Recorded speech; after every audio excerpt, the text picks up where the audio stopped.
রাজধানীর বিভিন্ন এলাকায় ফুটপাতের অবৈধ দোকানপাট উচ্ছেদে অভিযান চালাচ্ছে ঢাকা মহানগর পুলিশ।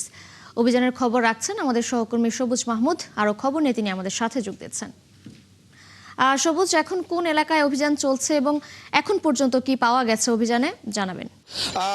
ঢাকার বিভিন্ন অঞ্চলে প্রায় ৮টি থানায় ৩২টি স্পটে ঢাকা মেট্রোপলিটন পুলিশ ১ তারিখ থেকে ৫ এপ্রিল পর্যন্ত এই উচ্ছেদ অভিযান, যারা ফুটপাতের উপরে দোকানপাট বিভিন্ন ধরনের অবৈধভাবে ফুটপাত দখল করে আছে সেই জায়গাগুলোতে অভিযান পরিচালনা করছে। এই মুহূর্তে আমি আছি মগবাজার থেকে বাংলা মোটরের যে রাস্তাটা আছে সেই রাস্তার দুপাশেই কিন্তু মেট্রোপলিটন পুলিশ এখানে ভ্রাম্যমাণ আদালতের মাধ্যমে এই অভিযান পরিচালনা করছেন।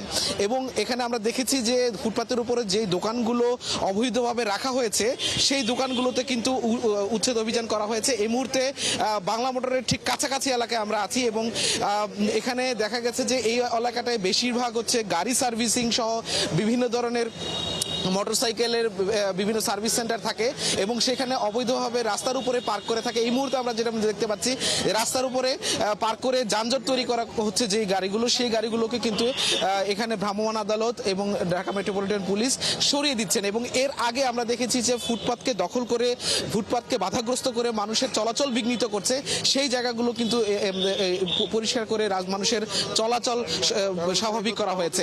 এই মুহূর্তে বাংলা মোটরের ঠিক কাছাকাছি অঞ্চল আমরা আছি এবং এখানে পুলিশের একটি দল এখানে অভিযান করছেন এবং শুধু এখানে নয়, ঢাকার বিভিন্ন এলাকায় কিন্তু এই অভিযানটি পরিচালিত হচ্ছে এবং এটি ১ তারিখ থেকে ৫ তারিখ এই বিভিন্ন জায়গায় এই পর্যায়ক্রমে এই অভিযানগুলো চলবে। এবং এখন পর্যন্ত আমরা মেট্রোপলিটন পুলিশের কাছ থেকে জানতে পেরেছি যে ঢাকার ৮টি থানায় এখন ১ থেকে ৫ তারিখে এই অভিযান পরিচালিত হবে।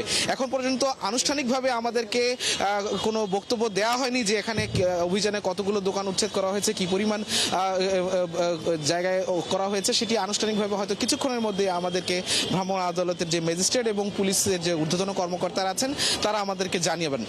তো এই এখন এই উচ্ছেদ অভিযান চলছে এবং ফুটপাতের উপরে থাকা চায়ের দোকান এবং অন্যান্য যারা দোকানদার আছে তারা বলছে যে আমরা তো আসলে জীবিকার তাগিদে এখানে করি, আসলে আমাদেরকে উচ্ছেদ করে দিলে আমরা কি করে খাবো, এইটাও কিন্তু তারা বলছেন। তো সব মিলিয়ে এই উচ্ছেদ অভিযানের এই ছিল আমার কাছে সবশেষ খবর। তিশা।